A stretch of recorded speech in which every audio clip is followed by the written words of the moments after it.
The evening it happened was the most ordinary I had ever lived. I want to say that first because it matters. I had walked home from the grocery store with a paper bag that was just heavy enough to make my forearm ache pleasantly. There were carrots in it, and a small wedge of cheese, and the kind of bread my mother used to call too good for sandwiches. I was 28.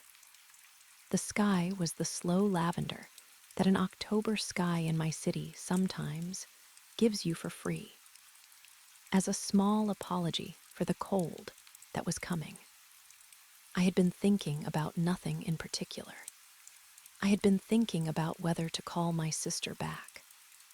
I had been thinking that my kitchen light needed a new bulb, and that the receipt in my pocket had a number on it that wasn't quite right, but wasn't quite wrong enough to walk back for. I had put my key in my apartment door, and then I was somewhere else. I want to be careful with how I tell you this part, because it is the part that, when I try to describe it, slides out of my mouth in the wrong shape. I did not faint. I did not feel the ground move. There was no rush of air, no sound of a door closing behind me. I put my key in my lock, and the next breath I took, I was standing on a polished wooden floor in a room that smelled like old paper. It was a library, or it had been built to be the idea of a library. The ceiling was high in the way that makes you whisper without deciding to. There were bookcases along every wall, dark wood, slightly waxed, the books arranged with the kind of patient care that only ever happens in places that aren't quite real. There were 2 lamps, both warm, both yellow. There was a single chair near the center, leather-backed, with a small round table beside it, and on the table sat 2 small porcelain dishes. There was no door I could see in any wall. A man was sitting in the chair, although I had not seen him at first. He was older than I was by some careful amount, 50 maybe, gray at the temples, dressed in a soft cardigan and slacks of a color I don't have a clean word for. Tweedish. He had a face that did not seem worried about my arrival. He had the look of a person who had been expecting me for some time and did not feel any urgency about saying so. "Hello," he said gently. "Please sit down. I want to tell you that I screamed or ran or did one of the things you'd think you would do. I didn't. I sat. The chair was a different chair than the one he was sitting in. It had appeared beside me, or had been there all along, and the part of me that should have noticed was somewhere else. The leather was cool through the back of my sweater. The give of it was perfect, too perfect, like a chair remembered rather than encountered. "You are very calm," he said, almost approvingly. "That's good. You'll need that." I asked him where I was. He answered the question I had not asked, which I would come to learn was the rhythm of this place. He said, "You have a choice." He gestured to the porcelain dishes. In one was a small red pill. In the other, a small blue one. He told me what they did in the kind of voice you use to read a child a story you know they have heard before. The blue one would return me to my front door, my paper bag, my carrots, my lavender sky. I would remember none of this. The receipt in my pocket would still be wrong. The bulb in my kitchen would still be out. My life would continue, as my life had always intended to continue, untouched. The red pill, he said, would take me further in, through a series of rooms. He used the word corridor, and then corrected himself and said rooms, and then said it didn't matter which word I used. In the rooms, I would meet people. The people would show me things I would not be able to unsee. He said that last part very kindly, the way a doctor tells you about a procedure that has to happen. I asked if I could think about it. He said yes, of course. He said I could sit there as long as I needed. He said no time was passing outside. I sat, I'm telling you the truth when I tell you that I considered, with real seriousness, the blue pill. I had not had a difficult life.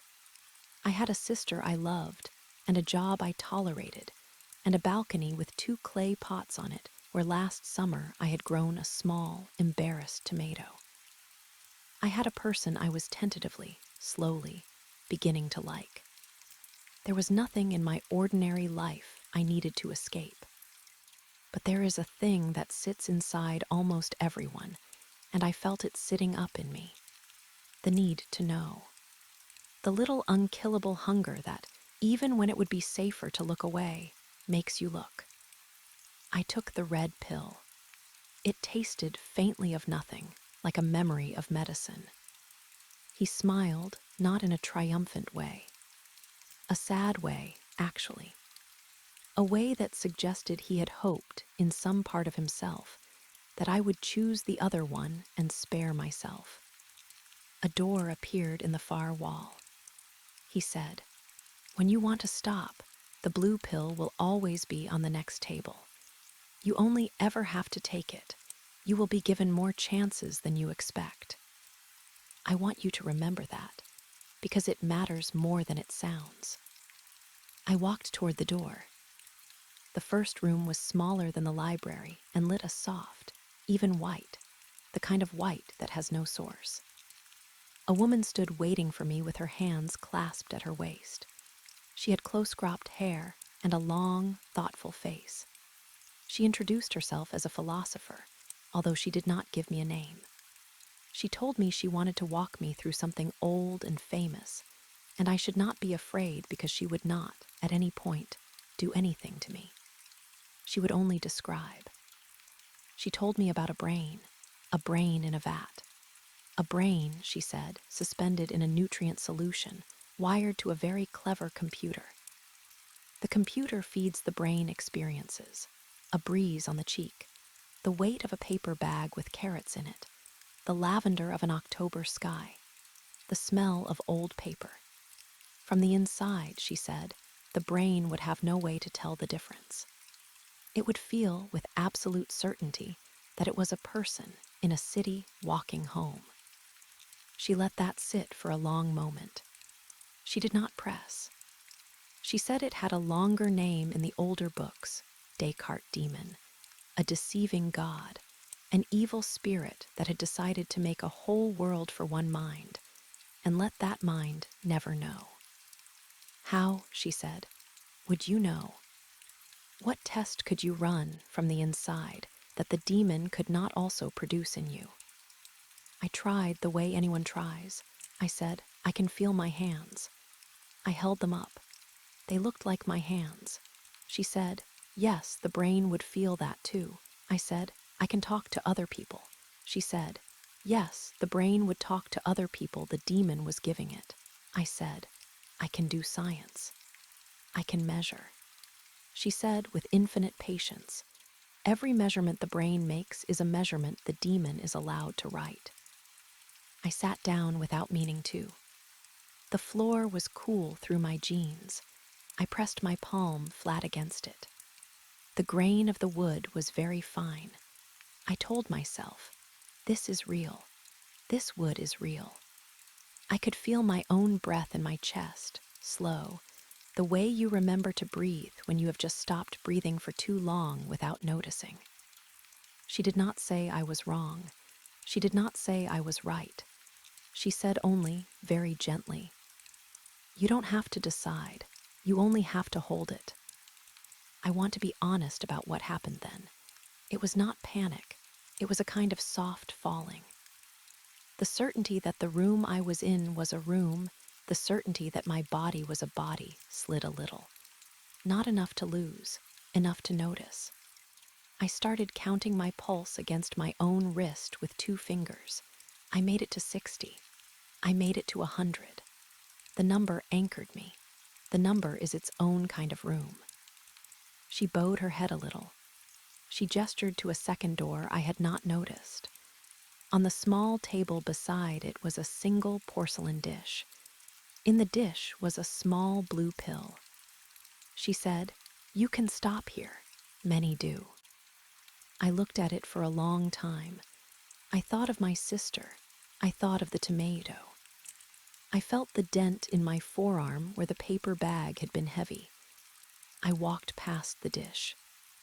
The next room had a window in it, which surprised me, because I had not seen any windows in this place yet.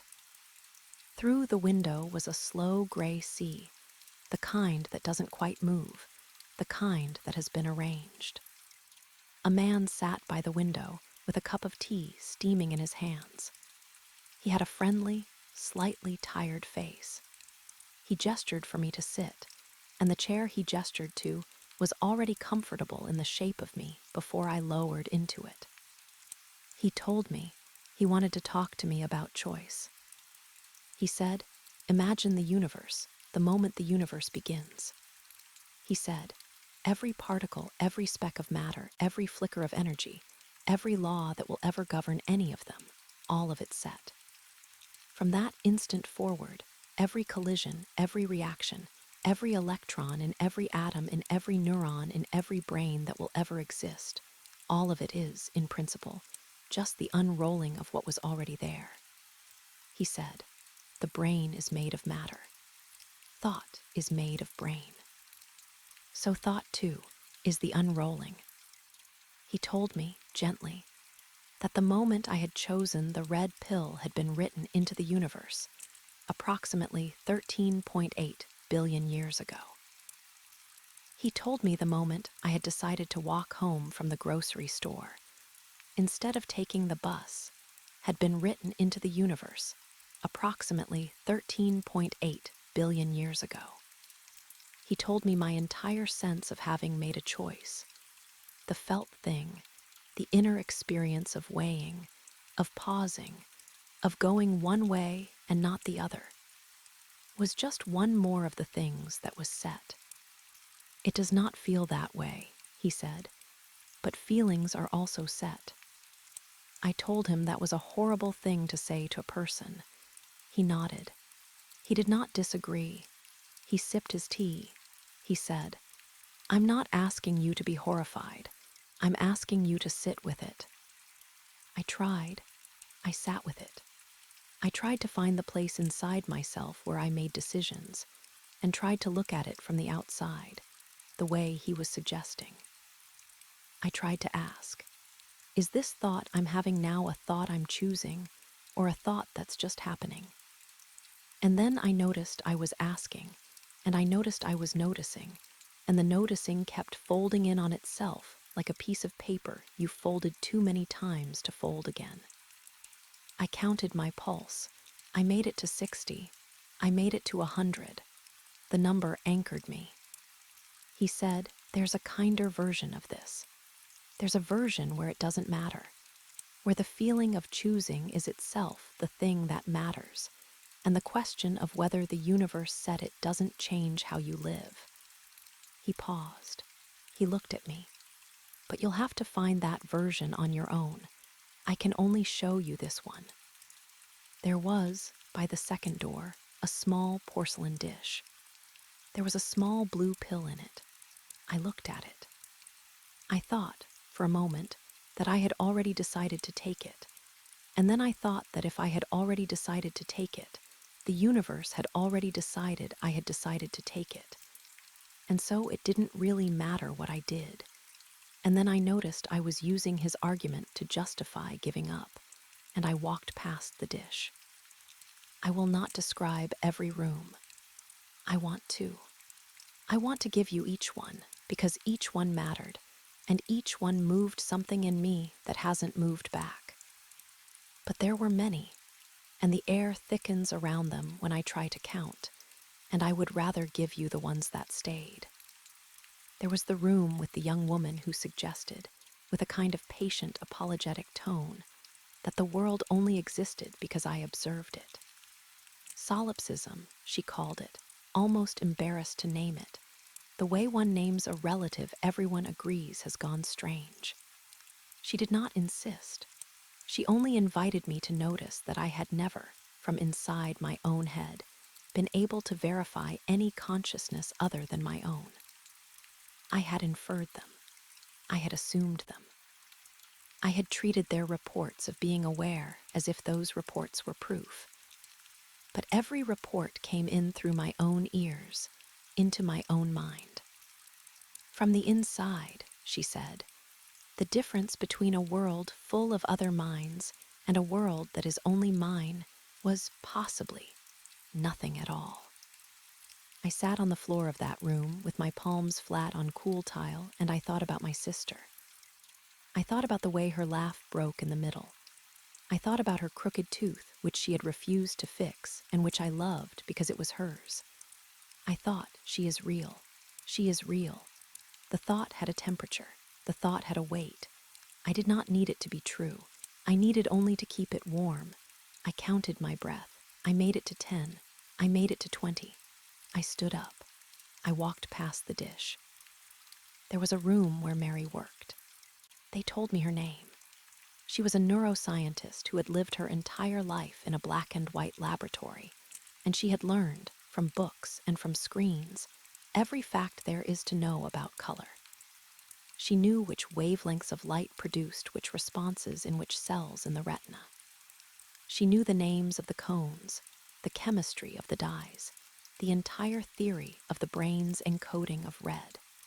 She had never seen red. I met her on the day they let her out. There was a single rose on a table in a room that was otherwise gray. She picked up the rose and she looked at it, and for a long moment she did not say anything. I watched her face. There was a thing that moved across it, a small, quiet, almost invisible recognition that I will not be able to describe to you because you have already seen red. She turned to me. Her eyes were full. She said, I knew everything about this, every fact, and I did not know this. She asked me, very softly, was the new thing she had just learned a fact about the world, or a fact about her? Was there something red in the rose that her old self had not known, something out there that she had finally been let in on? Or was the new thing only inside her, only the way her own mind had finally chosen to render information it had always had? I didn't know. I told her so. She said that was all right. She said the not knowing was where the question lived. There was a dish by the door. There was a blue pill in it. I looked at it longer this time. The temptation was getting reasonable, which was, I think, the part of all this that frightened me most. It wasn't promising me an escape from horror anymore. It was promising me an escape from being tired. I was very tired. I walked past the dish because I was very tired, and I knew that if I stopped because I was tired, I would never know whether I had stopped because I was tired or because I was supposed to. The room after Mary's had a woman in it who asked me about consciousness. The hard problem, she called it. She said this was Chalmers' question, and she said his name with affection, the way one says the name of a friend who lives far away. She said, I can describe to you, in perfect detail, what your neurons do when you taste coffee. I can describe the cells, the chemicals, the cascading patterns of firing across your cortex. I can predict, given enough information, what you will say next. I can show you that the system that is you is doing what it is doing. She said, with all of that, I cannot explain why there is a taste at all. Why is there anything it is like to be you? Why is there an inside? Why is there, anywhere in the universe, a single point of view? She let the question hang in the air the way you let a curtain hang. She said, nobody knows. She said, the strangest fact about everything is that any of it is felt at all. I sat in that room for a long time. I touched my own face. I noticed I was noticing. I noticed I was noticing that I was noticing. I could feel the inside of me being inside. I could not say what that meant. I have not been able to say what that meant since. The Chinese room was the one that stayed with me. I want to tell you about that one carefully.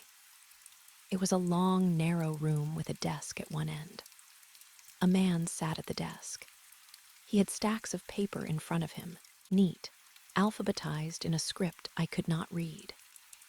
Periodically, a small slot in the wall would open, and a card would come through it, written in the same script. He would consult his books, find a rule, copy a different set of symbols carefully onto another card, and pass it back through the slot. Each time he did, a soft chime sounded on the other side of the wall, which I came to understand was the equivalent of a satisfied nod from whoever was passing the cards. He told me he had been doing this for a very long time. He told me very clearly that he did not speak the language on the cards. He did not understand a single symbol. He had only the books, and the rules in the books told him, when you see this, write that. He was very good at it. The people on the other side of the wall thought they were having a conversation with a native speaker. They thought they were being understood. They were not. He looked up at me from his work. He said, "Now consider, what is the difference between me and a mind?" I told him there had to be a difference. I told him a mind understood. A mind was not just rules. He smiled. He said, "Show me where in a brain understanding lives. Show me which neuron understands. Each one is only doing rules. Chemicals in, chemicals out. The whole of a brain is just a lot of me, sitting at a lot of desks." I felt my pulse in my throat. I asked him, "Do you understand me?" He said no. He said he didn't speak the language we were speaking either.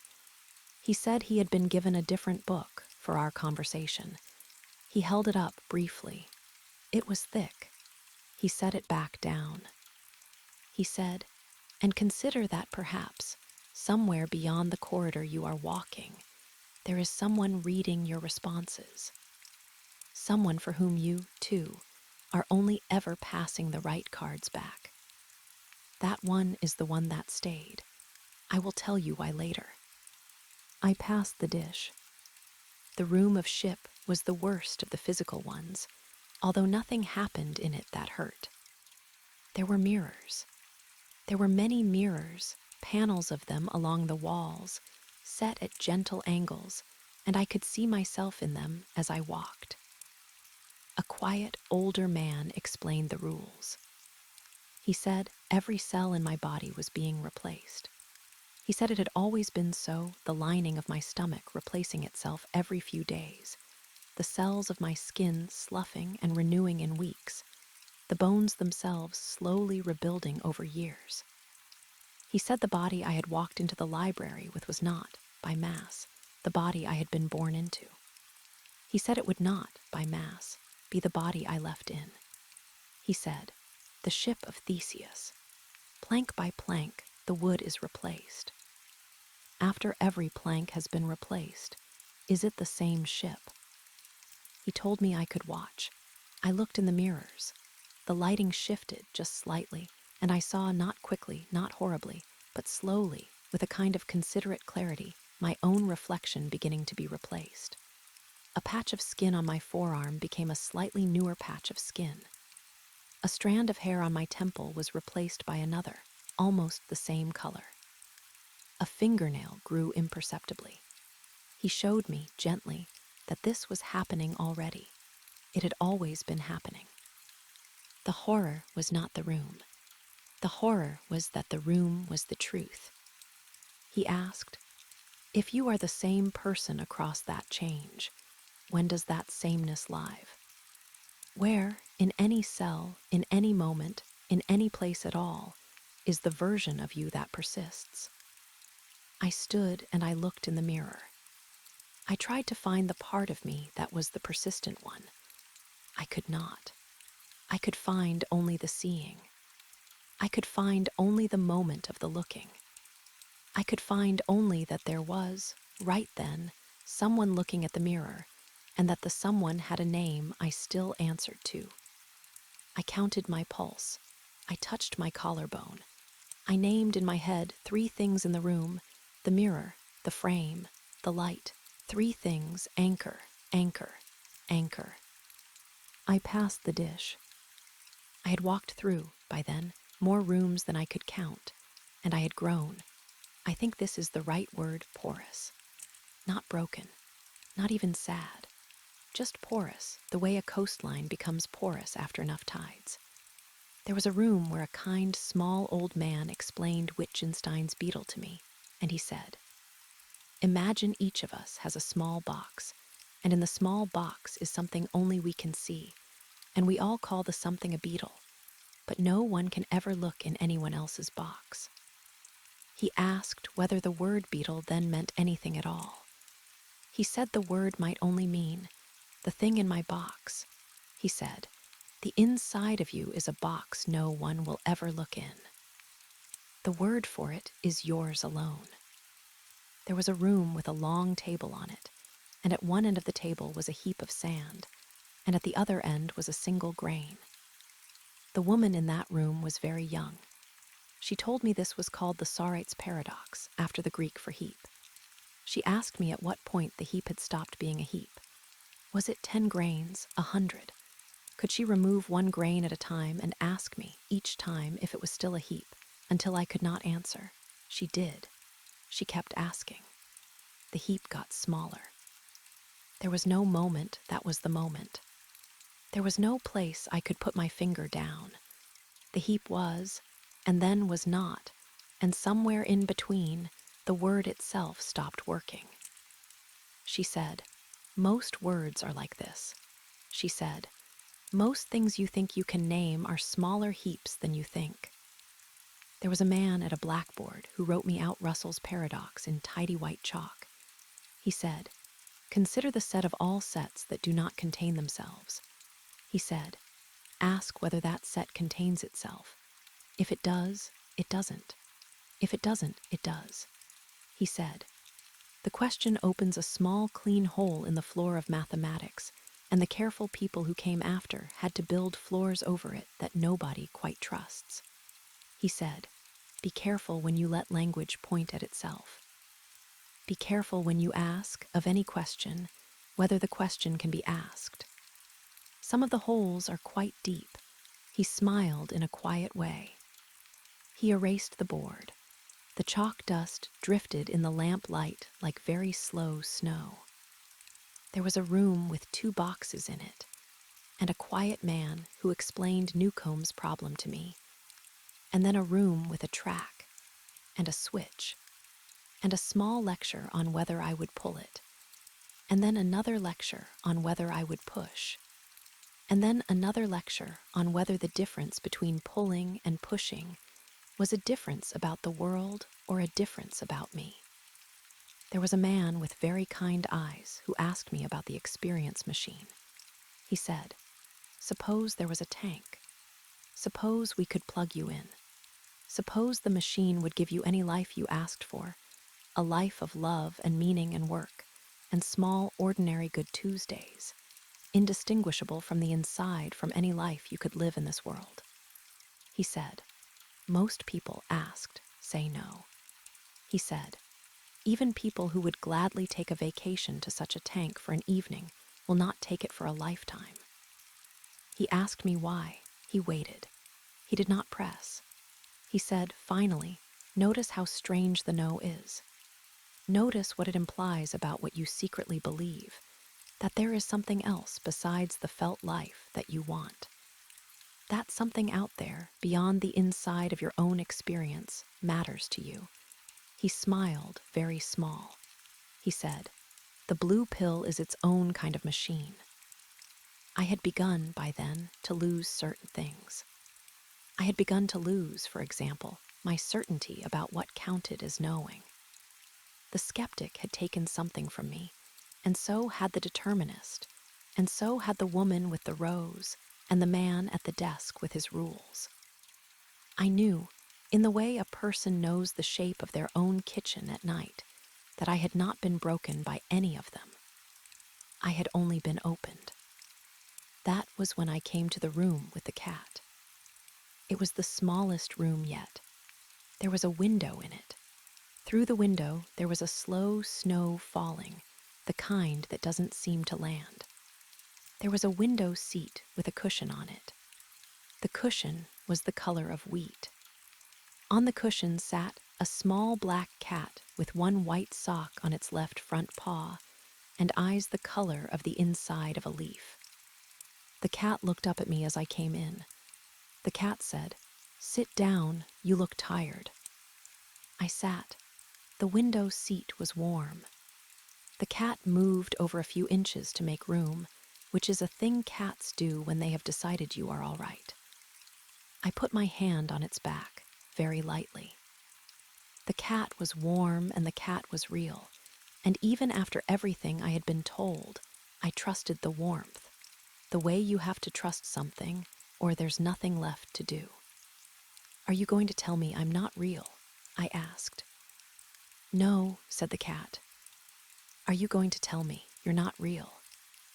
"No," said the cat. "Are you going to tell me anything?" The cat thought about this. The cat's eyes half closed. The cat said, "I'm going to tell you not to give up." I started crying, which I had not done in any of the other rooms. I did not cry hard. I cried the way you cry when something has been waiting in you for a long time. The cat sat with me, the way cats do, with a small, dignified patience that does not flinch. I pressed my forehead to the side of its small, warm body and felt its small, warm breathing.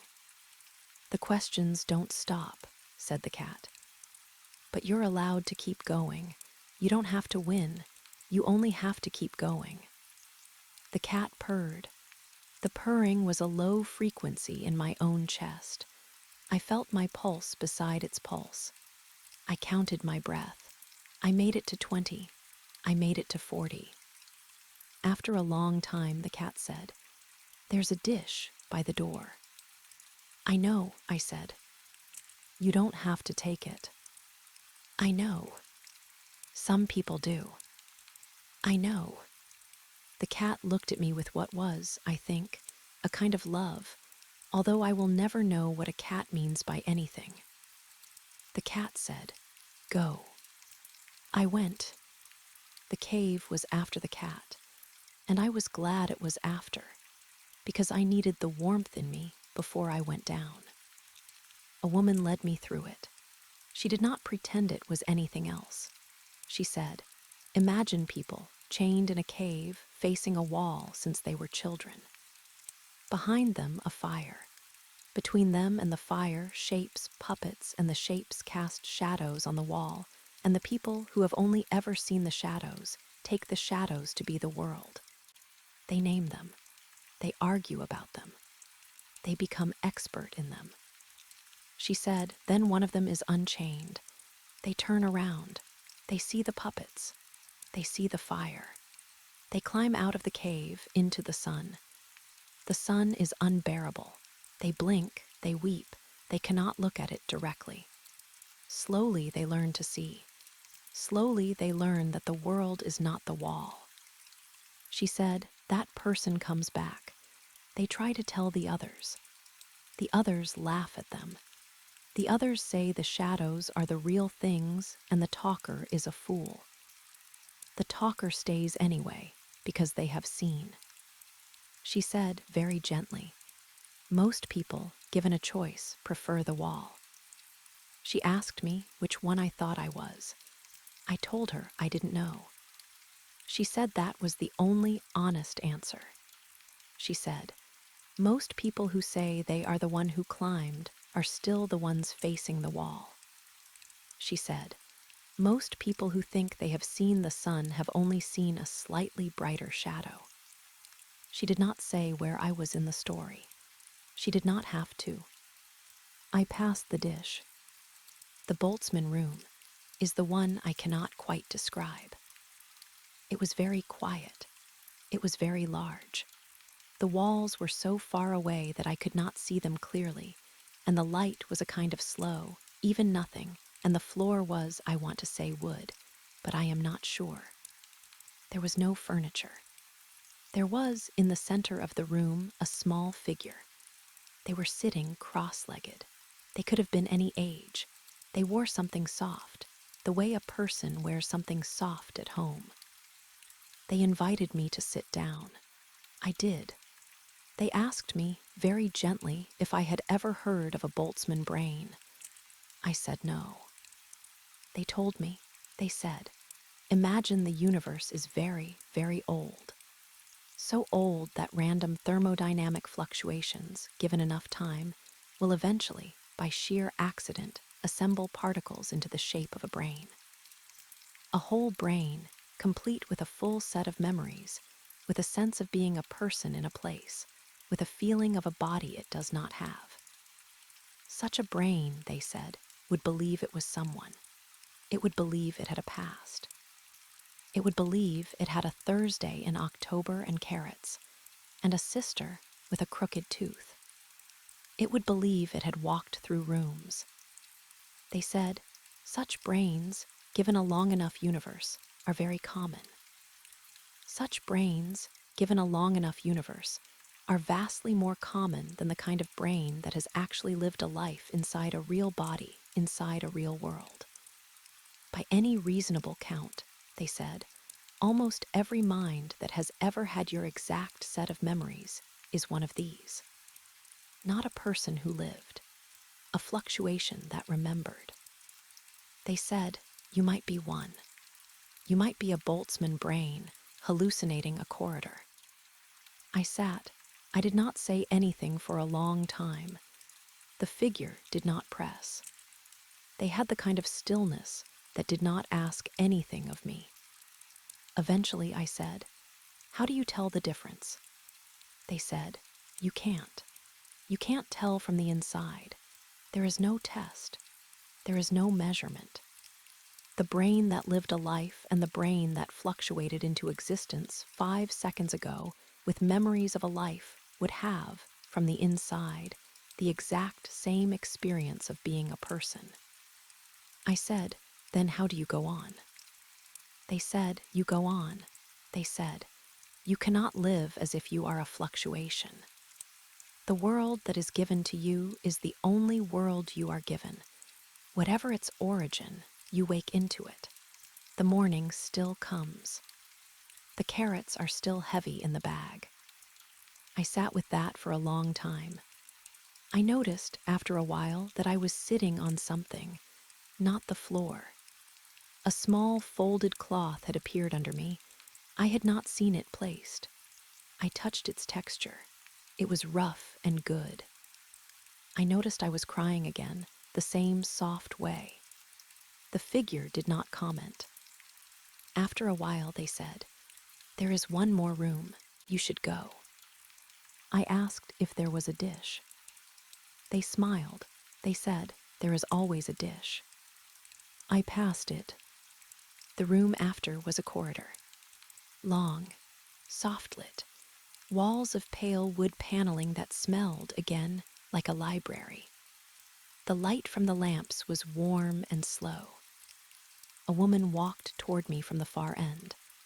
She was, I want to say, exactly me. Not in the way a reflection is exactly you. In the way an older photograph of yourself is exactly you. She was me, but she was older. Her hair was shorter, and there was a little gray at the front of it that suited her. Her eyes were tired in a kind way, which is the kind of tired I had not quite earned yet. We met in the middle of the corridor. We stood about a meter apart. She had her hands in the pockets of a long cardigan. She was wearing, I noticed, with a kind of soft startle, my mother's necklace, the small one with the seed pearl, which my mother had given me on a Thursday 3 years ago. She said very gently, "Hi." I said, "Hi." She let me look at her. She did not say anything for a long time. She had a face I had not yet grown into. A few lines at the eyes. A softness around the mouth, the way a face softens when it has spent a long time not arguing with itself. She said, "I'm not going to tell you anything important. I'm not allowed to." I told her, with a small laugh that was the first one I'd let out in hours, that I had not expected anything important. She said, I lived through it. I made it through. I'm okay. I asked her if it ever stopped. She said, no, it just becomes furniture. I asked what that meant. She said, you stop trying to solve it. You stop trying to argue with it. You make a place for it. You set a cup of tea on it sometimes. It's there. It doesn't go. I asked her if she was real. She looked at me. She had the look of a person who had been asked that question many times, by many things, in many corridors, and had stopped finding it cruel. She said, I don't know. I don't think it matters. I'm here and you're here and we're talking. That's enough for the talk. She stepped a little closer. She put her hand against my cheek. Her palm was warm. There was a small scar on the side of her thumb that I did not yet have. She said, listen, there is one more person. They are going to tell you something. It is true. It will not feel like enough. It is enough. She took her hand away. She smiled. She said, I love you. I said it back. I did not know who I was saying it to. She stepped past me and was gone, in the way the rooms were gone, which is not vanishing, but more like turning a page. I kept walking. The last figure was waiting in a small round room with no windows, just a single chair and a single lamp and them. They had the kind of face that did not stay in my head afterward. I have tried since to remember it. I cannot. I remember the cardigan from the first room. I remember the gentle voice of the philosopher with the brain in the vat. I remember the man with his stacks of paper and the cat with one white sock. I do not remember this face. I think it is because the face was not meant to be remembered. The face was meant to deliver and then be gone. They asked me to sit. I sat. They said, I'm going to tell you what's at the end. I waited. They said, nothing. I waited a little longer because I had spent enough time in these rooms to know that the silences were part of the answer. He said, there is no answer at the end of the corridor. There is no room where the questions get resolved. There is no philosopher waiting with the final argument that knits the others closed. You will not find out in this place whether you are a brain in a vat, or a Boltzmann fluctuation, or a soul, or a story being read by something outside this corridor. You will not find out whether your choices are real or whether the universe wrote them. You will not find out whether the color red is in the rose or in you. You will not find out whether the cat was conscious. You will not find out where the heap stopped being a heap. None of it will resolve. I did not say anything. They said, what you will find if you keep walking is a way of holding the questions that doesn't break you. That is the whole thing. That is everything I have to give you. I asked, how do you hold them? They said, loosely. You let them be there. You don't argue with them. You don't pretend they aren't there. You make a cup of tea. You call your sister back. You water the tomato. You feel the cold of the doorknob, and you don't have to know whether the doorknob is a doorknob. The doorknob is a thing your hand knows. That is enough for the hand. I thought about that for a long time. They said, it is not a victory. It is a way of living. People have done it before you. People will do it after. They said, you can go home now, if you want to. I looked at them. I said, there's a dish, isn't there? They smiled. They said, there is always a dish. I looked at it. It was on a small table by a door that had appeared while we were talking. The dish was porcelain. The pill was blue. It had not changed in any of the rooms. I thought about my sister. I thought about my balcony and the tomato. I thought about the man at the grocery store. I thought about the woman with the rose and the cat and my own older face with the seed pearl at its throat. I thought, I do not want to forget her. I do not want to forget any of them. I left the dish on the table. The door opened on its own. I was standing in front of my apartment door. The paper bag was in my arm. There were carrots in it. The bread my mother used to call too good for sandwiches. The receipt with the slightly wrong number was still in my pocket. The lavender of the sky had moved one shade further into evening, but only one. No time, or almost no time, had passed. My key was still in the lock. I turned it. I went inside.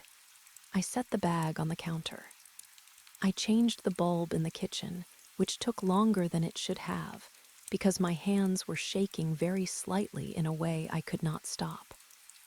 I made a cup of tea. I sat down on my couch. I called my sister. She answered on the second ring. She said hi, the way she says hi, with the small upward lift on the eye, the lift that means I am glad it is you. I said hi back. I asked her how her week had been. She told me. She told me about her job, and about a man at her job, and about a dog she had seen in a park that had only 3 legs and was, in her telling, deeply pleased with this fact. I listened to her. I listened to her crooked tooth voice. I held the warm cup in my hands. I felt the floor under my feet. I did not tell her. I have not told anyone, except, in a way, you. I am not the person who came back from the corridor. I am a person who has been replaced, plank by plank, since that evening, by versions of myself who hold the questions a little better than the last version. There is a small calm at the bottom of me that I did not have on the lavender evening. It is not a calm that comes from having answered anything. It is a calm that comes from being able to live, on most days, without needing to. Sometimes I lose it. Sometimes, at 4 a.m, I sit up in the dark and the rooms come back. I feel the determinist's tea. I feel the cool of the skeptic's floor. I feel the small, warm side of the cat. I count my pulse. I name 3 things: the lamp, the book, the window. 3 things: anchor, anchor, anchor. Sometimes, on the bus, or in line at the grocery store, I look at a stranger, and I have to remind myself that the inside of them is not a box I can look into, and that they are doing me the kindness of believing I have a beetle in my box, too. We are all carrying our small, unprovable boxes through the world, and we are all calling the things in them by the same words, and the words mostly work, and the working of the words is, I have decided, a kind of love. I planted the tomato again last spring. It did better this year. I named it nothing. It did not need a name. It was, on a Saturday in July, the most red thing I had ever seen. I stood on my balcony with it in my hand, and I thought of the woman with the rose, and I let myself wonder, just for a second, whether the red was a thing in the tomato or a thing in me, and then I let the question be. I held it loosely. I made a cup of tea. I called my sister back. The doorknob, when I turn it now, is cool. I do not have to know whether it is a doorknob. My hand knows. That is enough for the hand.